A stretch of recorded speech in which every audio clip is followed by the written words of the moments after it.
Card ಮಾಡಿಸೋಕೆ ಸರ್ಕಾರಿ ಕಚೇರಿಗೆ ಎಷ್ಟು ಸಲ ಅಲೆದಾಡಿದ್ದೀರಿ? ಇನ್ಮುಂದೆ ಆ ಅಗತ್ಯನೇ ಇಲ್ಲ. ನಿಮ್ಮ ಸ್ಮಾರ್ಟ್ ಫೋನಲ್ಲೇ ಕುಳಿತು ಮನೆಯಲ್ಲಿಯೇ ಹೊಸ ರೇಷನ್ ಕಾರ್ಡ್ಗೆ ಅರ್ಜಿಯನ್ನ ಸಲ್ಲಿಸಬಹುದು.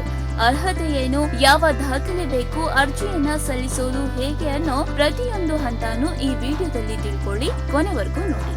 ರೇಷನ್ ಕಾರ್ಡ್ ಅಂದ್ರೆ ಬರೀ ಒಂದು ಗುರುತಿನ ದಾಖಲೆ ಅಲ್ಲ. ಇದರ ಮೂಲಕ ಪಡಿತರ ಚೀಟಿದಾರರಿಗೆ ಸಬ್ಸಿಡಿ ದರದಲ್ಲಿ ಆಹಾರ ಧಾನ್ಯಗಳು ಸಿಗುತ್ತೆ. ಜೊತೆಗೆ ಕರ್ನಾಟಕದ ಗ್ಯಾರಂಟಿ ಯೋಜನೆಗಳಲ್ಲಿ ಒಂದಾದ ಮನೆಯ ಯಜಮಾನಿಗೆ ಪ್ರತಿ ತಿಂಗಳು 2,000 ಧನ ಸಹಾಯ ಕೊಡೋ ಗೃಹಲಕ್ಷ್ಮಿ ಯೋಜನೆಯ ಪ್ರಯೋಜನ ಪಡ್ಕೊಳ್ಳೋಕು ರೇಷನ್ ಕಾರ್ಡ್ ಕಡ್ಡಾಯ. ಇದಲ್ಲದೆ ಕೇಂದ್ರ ರಾಜ್ಯ ಸರ್ಕಾರದ ಬೇರೆ ಬೇರೆ ಕಲ್ಯಾಣ ಯೋಜನೆಗಳಿಗೆ ಲಾಭ ಪಡ್ಕೊಳ್ಳೋದಿಕ್ಕೂ ಇದೊಂದು ಅತ್ಯಗತ್ಯ ದಾಖಲೆ. ಹೊಸ ರೇಷನ್ ಕಾರ್ಡ್ ಪಡ್ಕೊಳ್ಳೋಕೆ ಈ ಅರ್ಹತೆ ಇರಬೇಕು. ಒಂದು, ನೀವು ಕರ್ನಾಟಕದ ನಿವಾಸಿ ಆಗಿರ್ಬೇಕು.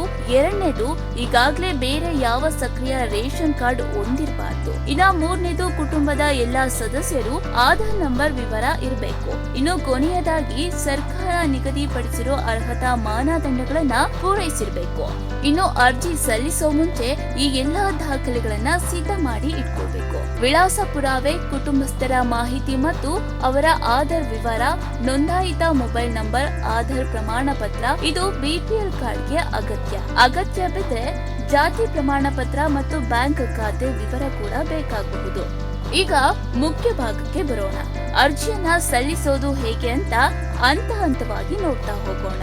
ಮೊದಲನೇದಾಗಿ ಮೊದಲು ಕರ್ನಾಟಕ ಆಹಾರ ಇಲಾಖೆಯ ಅಧಿಕೃತ ವೆಬ್ಸೈಟ್ಗೆ ಹೋಗಿ ನಂತರ ಅಲ್ಲಿ ಹೊಸ ಪಡಿತರ ಚೀಟಿಗಾಗಿ ಅರ್ಜಿ ಅನ್ನೋ ಆಯ್ಕೆಯನ್ನ ಆರಿಸಿ. ಇದಾದ ಮೇಲೆ ನಿಮ್ಮ ನೋಂದಾಯಿತ ಮೊಬೈಲ್ ನಂಬರ್ಗೆ ಬರೋ OTP ಬಳಸಿ ಆಧಾರ್ ಪರಿಶೀಲನೆ ಪೂರ್ಣಗೊಳಿಸಿ.